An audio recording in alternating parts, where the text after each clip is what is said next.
I think I smell a challenge.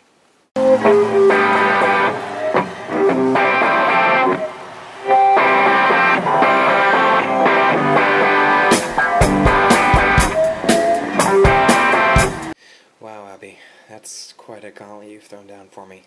My first vlog out and you want me swinging for the fences. I respect that. So, after much deliberation, I've come up with 3 films that are my runner-ups, and one that is the most blasphemous of all time. So, let's take a look. I just realized something. So, a couple of seconds ago when I said runner-ups, it should have been runners-up. But seeing as how we're supposed to be blasphemous here, I figure we might as well be blasphemous to the English language too. First, we have Tim Burton's The Nightmare Before Christmas. Now, I know what you might be telling yourself, but it's just kids' fun and games. Wrong.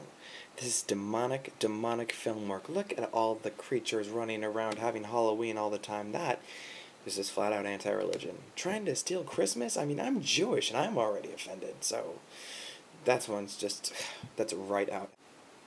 Because, most people would say, wow, Jack Skellington, he's the hero of all the fictitious creatures who are misunderstood. He's a voice of the voiceless. But no. Jack, Pumpkin King, gotta surrender the throne. Your time is over. You are against everything that religion stands for because you are just flat out ghoulish.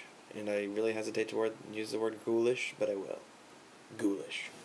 Next up, a much more obvious choice. Donnie Darko. Now, if you could really find a film that has any more godlessness in it, I really might be shocked. It's just the fact that there is no God in Donnie Darko. It's you. You and time traveling and following your bubble and an airplane jet engine falling in your room, and it's completely without religion. So I would say that the complete absence of religion might be the most blasphemous. However, it is not the most egregious. Ladies and gentlemen, the runner-up for most blasphemous film of all time, Toy Story. Once again, blasphemy comes in a very nicely wrapped Pixar package. In this movie, there are demonic, possessed toys who come to life when children leave the room. Now think about that. Think about the kind of message that that's turned into our youth.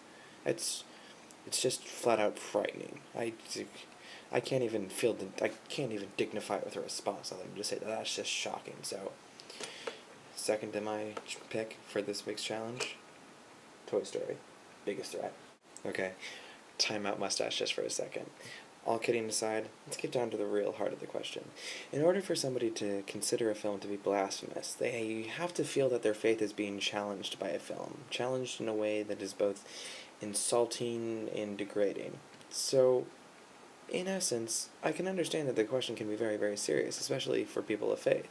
However, I've also noticed that people who are all about talking about blasphemy tend to try to find it wherever they can. So, in, say, a Toy Story or Nightmare Before Christmas, they're going to find it there. So, just a discussion, I don't actually consider those to be blasphemous. It was more a satire on the people who actually do. However, I have read serious press about my actual pick for the most blasphemous movie, even though I think it's absolutely entertaining. So, without further ado, ladies and gentlemen, drum roll please. Dogma for the win! That's right, ladies and gentlemen. Kevin Smith's religious comedy Dogma is the most blasphemous film ever. Think about it this way. First of all, it tackles pretty much every inch of Christianity. First of all, it talks about corruption in the church. In the film, Smith alleges that Jesus was not the only child of Mary and Joseph, that there was not an Immaculate Conception after him, that he had brothers and sisters and therefore had a living bloodline. This is a really, really challenging thought, number one. Number two, the entire idea of Salma Hayek as the stripper muse who inspired people by dancing around in really skimpy clothing. I'm pretty sure that if people are going to look at divine inspiration, they're probably not going to choose to look at it that way, unless it is a Kevin Smith. Number three, the apostles as horny groupies. That's basically all that Chris Rock's character was. He followed around Jesus, and he hoped that he would get a little play off of it. But of course, he didn't, so what does Jesus do? Lets him into heaven. Pretty challenging idea. Then there's the fact that angels are vengeful creatures. Ben Affleck flips out in this movie and goes around and starts killing people with Matt Damon. So I like to think that when people envision angels, they aren't envisioning, Matt and Ben, the Boston boys, carrying around guns, being like, I'm going to judge you now. Also, last but not least, God as a woman.